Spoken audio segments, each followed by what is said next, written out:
ನನಗೆ ಗೊತ್ತಿರೋ ಮಟ್ಟಿಗೆ ಒಬ್ಬ ಡಾಕ್ಟ್ರ್ ತಕ್ಕ ಒಬ್ಬ ಪೇಷಂಟ್ ಹೋದರೆ ಅರ್ಧ ಗುಣ ಆಗೋದು ಒಂದು ಮಾತ್ರೆಯಿಂದಲ್ಲ, ಅಲ್ಲಿಗೆ ಓದೇನೋ ನಂಬಿಕೆ ಮೇಲೆ ಇರ್ಬೋದು. ಅಲ್ಲ, ಹಾಸ್ಪಿಟ್ಲಿಗೆ ಹೋಗಿದ್ದೀನಿ ಅನ್ನೋ ನಂಬಿಕೆ ಮೇಲೆ ಗುಣ ಆಗೋಗುತ್ತೆ. ಒಬ್ಬ ಡಾಕ್ಟ್ರು ಮೆಡಿಷನ್ ಕೊಡೋನಿಗೂ ಅಷ್ಟೇ, ಅವನು ಕಾನ್ಫಿಡೆಂಟ್ ಎಲ್ಲಿದೆ ಗೊತ್ತಾ? ಮಾತ್ರೆಯಿಂದ ಅಲ್ಲ, ನಿಮ್ಮನ್ನು ಕಾನ್ಫಿಡೆಂಟ್ ತಗೊಳ್ಳೋದ್ರ ಮೇಲೆ ಅವನಿಗೂ ಕಾನ್ಫಿಡೆಂಟ್ ಇರೋದು. ನನ್ನ ಮಾತ್ರೆಯಿಂದ ಗುಣ ಆಗುತ್ತೆ ಅಂತ ನಂಬಿಸೋದು ಅವಾಗಲೇ. ನಮ್ಮ ಆದಿವಾಸಿಗಳು ಅದೇ ಜ್ಞಾನ ಇರೋದು. ಫಸ್ಟು ನಾವೆಲ್ಲ ಇವತ್ತು ಏನಾಗಿದ್ದೀವಿ, ಶಿಕ್ಷಣವಂತರು, ಟಿ ವಿ, ಮೊಬೈಲು, ಮಂಗಳಗ್ರಹ, ಇದ್ರ ಮುಖಾಂತರ ಎಲ್ಲ ನೋಡ್ತಿದ್ದೀವಲ್ಲ. ಹಾಗಾಗಿ ನಮ್ಗೆ ಇವೆಲ್ಲ ಏನು ಅನಿಸ್ತಿದೆ, ನಮಗೆ ಮೂಢನಂಬಿಕೆ, ಅನಗತ್ಯ ಆಚರಣೆಗಳು ಅಂತ ಅನ್ನಿಸ್ತಾ ಇದೆ.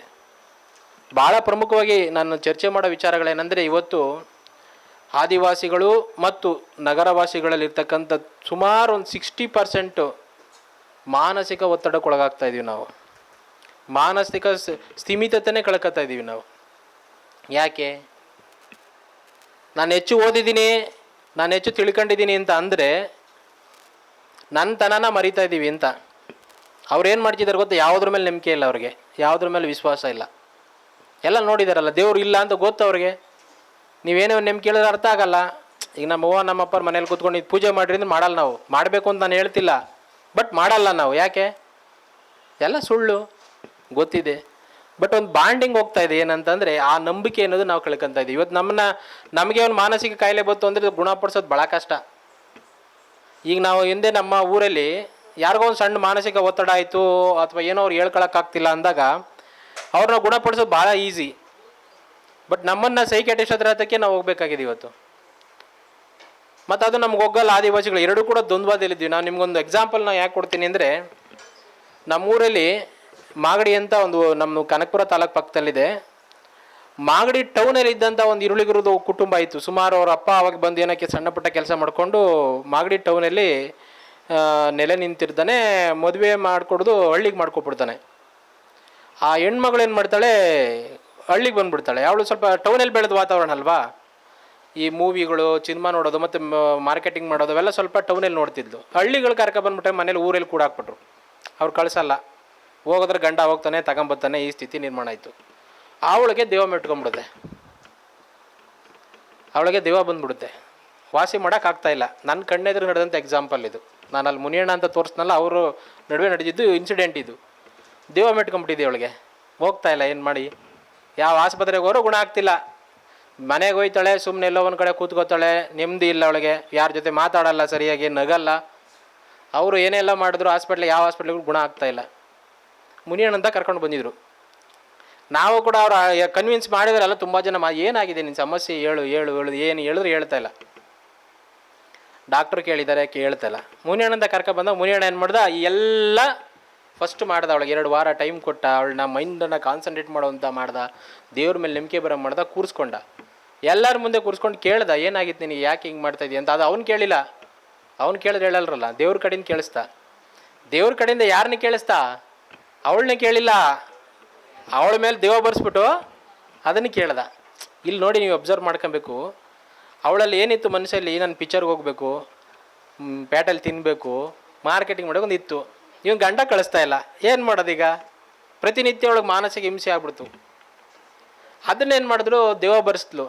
ನೋಡಮ್ಮ, ನೀನು ಮಾತಾಡ್ತಾ ಇಲ್ಲ, ನೀನು ಒಳಗಿರೋದೆಲ್ಲ ಹೊರ್ಗಾಕು ಅಂದ್ಬಿಟ್ಟು. ದೇವ ಅಲ್ವ ಅನ್ನೋದು. ಇವಳಿಗೆ ಭಯ ಐತಿ. ನಾನೇನು ಹೇಳ್ಬಿಟ್ರೆ ಮತ್ತೇನಂತಳೋ, ಗಂಡ ಏನಮ್ಮ ಹೊಡೆದ್ಬಿಡ್ತಾನೋ ಭಯ ಐತಿ. ಹೇಳ್ತಿರಲ್ಲ ಅವಳು. ಹೊರಗಡೆ ಕರ್ಕೊಂಬಂದು ಕೂರಿಸ್ತಿರಲ್ಲ. ದೇವ ತಾನೇ ಹೇಳ್ತಿರೋದು, ಅವಳಲ್ವಲ್ಲ. ಹೌದು, ನಾನು ಇವಳು ಮೈ ಮೇಲಿಂದ ಹೋಗ್ಬೇಕು ಅಂದ್ರೆ ನನಗೆ ಪೇಟೆ ಬಿರಿಯಾನಿ ಬೇಕು, ಸಿನಿಮಾ ತೋರಿಸ್ಬೇಕು, ಮಾರ್ಕೆಟಿಂಗ್ ಮಾಡಿಸ್ಬೇಕು. ಅವಾಗ ನಾವು ಹೋಯ್ತೀನಿ. ಅಂದರೆ ನಾನು ಭಾಷೆಗಳು ಚೇಂಜ್ ಮಾಡ್ತಾಯಿದ್ದೀನಿ. ಅವ್ರು ಹೇಳಿದ ಮಾತು, ನಾನು ಪೇಟೆಗೆ ಹೋಗ್ಬೇಕು, ಪಿಕ್ಚರ್ ನೋಡಬೇಕು, ನಾನು ತಿನ್ನಬೇಕು, ಹೋಯ್ತೀನಿ. ಹಂಗೆ ಮಾಡಿಸ್ರೆ ಹೋಯ್ತೀನಿ ಅಂದರು. ಮಾರನೆಗೆ ಏನು ಮಾಡ್ತಾರೆ, ಗಂಡ ಆಯಿತು ನೋಡವ, ಇನ್ನೊಂದು ಸಾರಿ ಬರ್ಬೇಡ ನೀನು. ಅವ್ರಿಗೆ ತಾಯ್ತಾ ಕಟ್ಬಿಟ್ಟು ಅವ್ನ ಗಂಡನಿಗೆ ಹೇಳ್ತಾನೆ, ಕರ್ಕೊಂಡೋಗಿ ಇವನ್ನೆಲ್ಲ ತೋರಿಸ್ಬಿಟ್ಟು ಹೊಟ್ಟೈತಾಳಂತೆ ಅಂತ. ಹೊಂಟು ಸರಿ ಹೋಯ್ತಾಳೆ. ಹಾಂ, ಸರಿ ಹೋಗ್ತಾಳೆ ಅವಳು. ಈ ಥರದ ಜ್ಞಾನ ಯಾರಿಗಿದೆ? ಮತ್ತು ಎಷ್ಟೋ ಸಾರಿ ಅತ್ತೆ ಸೊಸೆರು ಮಗಳು ಏನೋ ಹೇಳ್ಕೊಳ್ಳೋಂಥ ನೋವಿರ್ತದೆ. ತಪ್ಪು ಮಾಡಿಬಿಟ್ಟಿರ್ತಾರೆ. ಏನೋ ಸಣ್ಣ ದೊಡ್ಡ ತಪ್ಪು ಮಾಡಿಬಿಟ್ಟಿರ್ತದೆ, ಹೇಳ್ಕೊಳಕ್ಕಾಗ್ತಿಲ್ಲ. ಅದು ಗಿಲ್ಟ್ ಅವರಲ್ಲಿ ಕಾಡ್ತಾನೆ ಇರ್ತದೆ. ಏನು ಮಾಡೋದು? ಒಬ್ಬೊಬ್ಬರೇ ಕೊರಗ್ತಿರ್ತಾರೆ. ನಮ್ಮ ಆದಿವಾಸಿಗಳು ಭಾಳ ಈಸಿ ಅದಕ್ಕೆ ಎಂಥ ಗುಣಪಡಿಸೋಕ್ಕೆ. ಏನು ಮಾಡಿದ್ರು ಅವರು? ನಿನ್ ತಪ್ಪಲ್ಲಪ್ಪ, ನಿಂದೇನು ಅಲ್ಲ, ನಿನ್ನ ಮೈ ಮೇಲೆ ಯಾರೋ ಬಂದವಳಲ್ಲ ಅವಳು ಮಾಡ್ತಿರೋದು. ಹೇಳು ಅದೇನಾಯ್ತು ಹೇಳು, ಏನಾಯ್ತು ಹೇಳು ಅಂತ. ಅವಳದು ತಪ್ಪು ಅಂತ ಹೇಳ್ಕೊಳ್ಳಲ್ಲ, ದೆವ್ವ ಮಾಡಿಸಿರೋದು. ಆ ಗಾಳಿ ಸಂಖ್ಯೆ ನನ್ನ ಮೇಲೆ ಬಂದದ್ಗೆ ನಾನು ಆ ಕೆಲಸ ಮಾಡಿಬಿಟ್ಟೆ. ಹಾಂ, ಮತ್ತು ಅದು ವಾಸ ಮಾಡಬೇಕಲ್ಲ.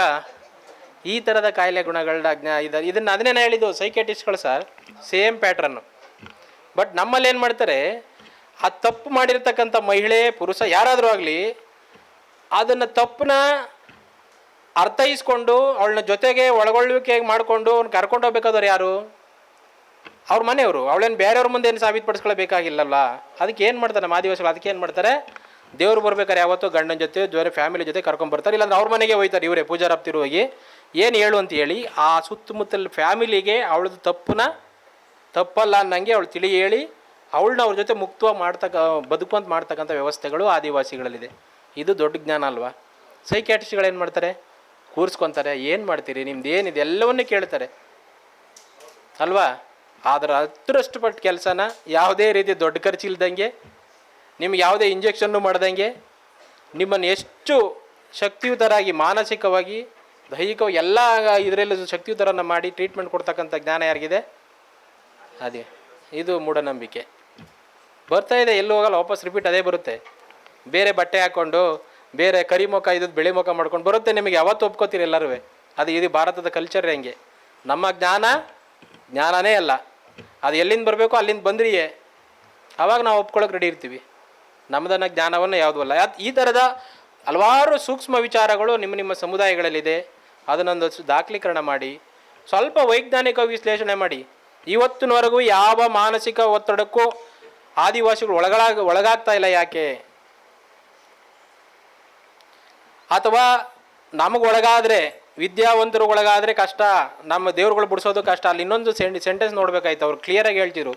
ಆರೋಗ್ಯ ಸಮಸ್ಯೆ ಇಟ್ಕೊಂಡು ಏನಾದರೂ ನಾವು ಡಾಕ್ಟರ್ ಹತ್ರ ಹೋದರೆ, ಅಲ್ಲ ಕಣಿಗಾರ ಅಂತ ಹೋದರೆ ಅವ್ನು ಹೇಳ್ತಾನೆ 2 ವಾರದಲ್ಲಿ ನೋಡ್ಬಿಟ್ಟು ಅವ್ನು ಗೊತ್ತಾಗುತ್ತೆ. ಆಗಲ್ಲ ಅಂದರೆ ನೀನು ಹೋಗಿ ಮದ್ದು ಮಾಡ್ತೀನಿ ಬಗೆಹರಿಸ್ಕೋಗು ಅಂತಾನೆ. ಅಂದರೆ ನೀವು ಹೋಗಿ ಆಸ್ಪತ್ರೆಗೆ ಆಗಲ್ಲ ಇಲ್ಲಿ ಅಂತ ಅವರು ಕ್ಲಿಯರ್ ಆಗಿದ್ದಾರೆ ಈ ವಿಚಾರದಲ್ಲಿ. ನಮ್ಮ ಕೈಲಾದರೆ ನಾವು ಮಾಡ್ತೀವಿ.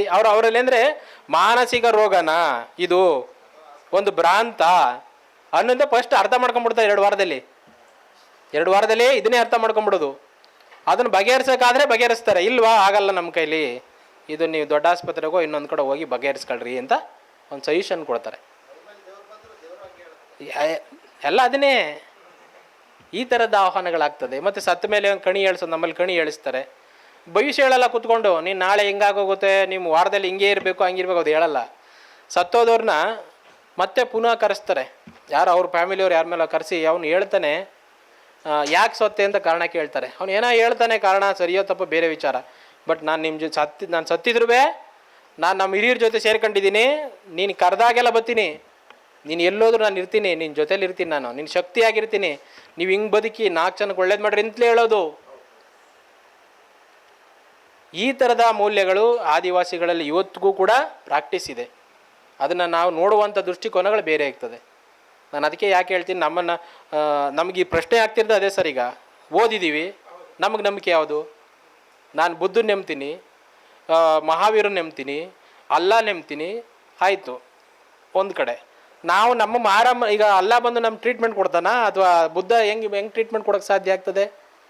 ಓದಿರೋನಿಗೆ ಅದೇ ಸಮಸ್ಯೆ ಆಗ್ತಾ ಇರೋದು. ಅವನ್ನೆಲ್ಲ ತಿಳ್ಕೊಂಡಿದ್ದೀನಿ ಅನ್ಕೊಬಿಡ್ತಾರೆ. ನಮ್ಮನ್ನು ಟ್ರೀಟ್ ಮಾಡೋಕ್ಕಾಗಲ್ಲ. ಈಗ ನಾವು ಕೂಡ ಮಾಡ್ಕೊಳಕ್ಕಾಗಲ್ಲ. ನಮಗೆ ನಂಬಿಕೆ ಕಳ್ಕೊಂಬಿಟ್ಟಿದ್ದೀವಲ್ಲ ನಾವು. ಬಟ್ ಹಳ್ಳಿಯವರು ಇದ್ದಾರಲ್ಲ, ಬಟ್ ಹಳ್ಳಿಗಳ ವಾಸ ಮಾಡ್ತಕ್ಕಂಥವ್ರು ವಿದ್ಯಾವಂತರು ಅಲ್ಲದವರು, ಅಂದರೆ ಸರಿ ತಪ್ಪ ಬೇರೆ ವಿಚಾರ, ವಿದ್ಯಾವಂತ ಅಲ್ಲದವ್ರಿಗೆ ನಾವು ನಂಬಿಕೆ ಇದೆ, ಅವರೆಲ್ಲರೂ ಗುಣ ಆಗ್ಬಿಡ್ತಾರೆ, ನಾವು ಗುಣ ಆಗೋಕ್ಕಾಗ್ತಿಲ್ಲ. ಹಾಗಾಗಿ ಈ ಥರದ ಏನು ಆಧುನಿಕೀಕರಣವೂ ಕೂಡ ನಮ್ಮನ್ನು ನಾವು ಎಲ್ಲೋ ಒಂದು ಕಡೆ ಸೆಲ್ಫ್ ಕಾನ್ಫಿಡೆನ್ಸ್ನ ಕಡಿಮೆ ಮಾಡ್ತಕ್ಕಂಥ ಕೆಲಸಗಳಾಗ್ತಾ ಇದೆ. ಈ ಥರದ ಮೌಲ್ಯಗಳನ್ನು ಪ್ರತಿಯೊಬ್ಬರು ನಿಮ್ಮ ಸಮುದಾಯಗಳಲ್ಲಿ ತುಂಬ ಇನ್ನೂ ಚೆನ್ನಾಗಿದೆ, ಇನ್ನೂ ದೊಡ್ಡ ಕಥೆಗಳೆಲ್ಲ ಇದೆ ಇದ್ರ ಬಗ್ಗೆ. ಜೇನುಕುರುಬರ ಆಚರಣೆಗಳೆಲ್ಲ ನಾನು ತುಂಬ ನೋಡಿದೆ. ಈ ಮೋಹನ್ ಅಂತ ನಿಮ್ಗೆ ಗೊತ್ತಿರಬೇಕು, ಒಬ್ಬರು ನಮ್ಮ ಪಿರಿಯಾಪಟ್ಟಣದ MLA ಕ್ಯಾಂಡಿಡೇಟ್ ಗೋಪಾಲ್ ಪೂಜಾರಿ ಅವರ ಮಗ. ನಾನು ಎಲ್ಲವೂ ಸರಿ ಅಂತ ಹೇಳಲ್ಲ, ಬಟ್ ಕೆಲವೊಂದು ಇನ್ಸಿಡೆಂಟ್ ತುಂಬ ಚೆನ್ನಾಗಿದೆ ಅವ್ರ ಹತ್ರ. ನಾನು ಮುಂದೆ ಸಿಕ್ತಾಗ ಅದನ್ನು ಡಿಸ್ಕಸ್ ಮಾಡ್ತೀನಿ ಸರ್. ಮುಸ್ಲಿಮಿಗೆ ದೇವ ಬಂದುಬಿಟ್ಟಿರ್ತದೆ, ಅವ್ರು ಇವ್ರ ಹತ್ರ ಕರ್ಕೊಬೋದು, ಬಿಡಿಸೋದೇ ಭಾಳ ಚೆನ್ನಾಗಿ ಬಿಡಿಸ್ತಾರೆ ಅವ್ರು ಅದನ್ನ. ಇವ್ರು ಹಿಂದಿ ಬರಲ್ವಲ್ಲ, ಮುಸ್ಲಿಮಿಗೆ ಬಂದಿರೋದು ಮುಸ್ಲಿಮೇ ಬರಬೇಕು, ದೇವ ಬಿಡಿಸ್ಬೇಕು ಅಂದರೆ ಮೀಡಿಯೇಟ್ರಾಗಿ ನಿಂತ್ಕೋಬೇಕು. ಈಗ ಯಾರು ಕಣಿಗಾರ ಮೀಡಿಯೇಟ್ರಾಗಿ ನಿಂತ್ಕೊಬೇಕು. ಅವನು ಮಾರಮ್ಮನ ಬರ್ಸ್ತಾನೆ ಒಬ್ಬಳ ಮೇಲೆ, ಆ ದೆವ್ವ ಬಂದಿರೋಳು ಪಕ್ಕದಲ್ಲಿ ಇನ್ನೊಬ್ಬಳು ಅವ್ರದ್ದು ಮನೆ ದೇವ್ರು ಬಳಸ್ತಾರೆ ಅಂದರೆ ಯಾರ ಮುಸ್ಲಿಮ್ಸು. ಆ ಮುಸ್ಲಿಮ್ ಇವಳಿಗೆ ಕೇಳಬೇಕು ಏನಾಗಿದೆ ನಿನಗೆ ಹೇಳೋದು, ಹಿಂದಿಲೇ ಕೇಳಬೇಕು. ಅವಳು ಹಿಂದಿಲಿ ಹೇಳೋದು, ಇವಳು ಕನ್ನಡಕ್ಕೆ ಟ್ರಾನ್ಸ್ಲೇಟ್ ಮಾಡಿ ಇಲ್ಲಿ ಹೇಳೋದು. ಈ ಥರ ಬಿಡಿಸೋ ಒಂದು ವಿಧಾನ ತುಂಬ ಚೆನ್ನಾಗಿದೆ ಅವೆಲ್ಲ. ನಾವು ಈ ಥರದನ್ನು ಸ್ವಲ್ಪ ಸೂಕ್ಷ್ಮವಾಗಿ ನಾವು ಅಬ್ಸರ್ವ್ ಮಾಡ್ತಾಯಿದ್ದೀವಿ. ಅದರಲ್ಲಿ ನನ್ನ ಫೀಲ್ಡ್ ಈ ಥರದ್ದೇನೋ ಇಂಡಿಜಿನಿಯಸ್ ನಾಲೆಡ್ಜ್ ಏನಿದೆಯಲ್ಲ, ಇದರದ್ದು ಮೌಲ್ಯಗಳೆಷ್ಟಿದೆ ಅಂತ, ಒಂದು ಐತಿಹ್ಯಗಳಾಗಿರ್ಬೋದು, ಈ ಥರದ ಒಂದು ವಸ್ತುಗಳಾಗಿರ್ಬೋದು, ಒಂದು ಸ್ಥಳಗಳಾಗಿರ್ಬೋದು, ಒಂದು ನಂಬಿಕೆಗಳಾಗಿರ್ಬೋದು, ಒಂದು ಆಚರಣೆಗಳಾಗಿರ್ಬೋದು, ಇದನ್ನು ಅಬ್ಸರ್ವ್ ಮಾಡ್ತಕ್ಕಂಥದ್ದು ಏನಿದೆ ಅದರ ಮೌಲ್ಯ ಆದಿವಾಸಿಗಳಲ್ಲಿ. ಆ ಥರದ್ದು ಈಗ ನಮ್ಮ ಸಿ ಮಾದೇಗೌಡರಿಗೆ ಒಂದು ಡೆವಲಪ್ಮೆಂಟ್ಸ್ ಈಗ ಸುಸ್ಥಿರ ಅಭಿವೃದ್ಧಿ ಬಗ್ಗೆ ತುಂಬ ಚೆನ್ನಾಗಿ ಅವ್ರದ್ದು ಫೀಲ್ಡ್ ನಾಲೆಡ್ಜ್ ಆ ಥರದ್ದಿದೆ. ನಮ್ಮ ಒಬ್ಬೊಬ್ಬರು ಫೀಲ್ಡಲ್ಲಿ ಆ ಥರದ್ದು ನೀವು ಕೂಡ ಆಯ್ಕೆ ಮಾಡ್ಕೊಂಡ್ರೆ ಆದಿವಾಸಿಗಳ ಪಾರಂಪರಿಕ ಮೌಲ್ಯ ಒಂದು ಕಡೆ ಸಿಗೋಕ್ಕೆ ಸಾಧ್ಯ ಆಗ್ತದೆ. ಪ್ರಶ್ನೆಗಳ ಈಗ ಕೇಳ್ಬೋದು ಸರ್.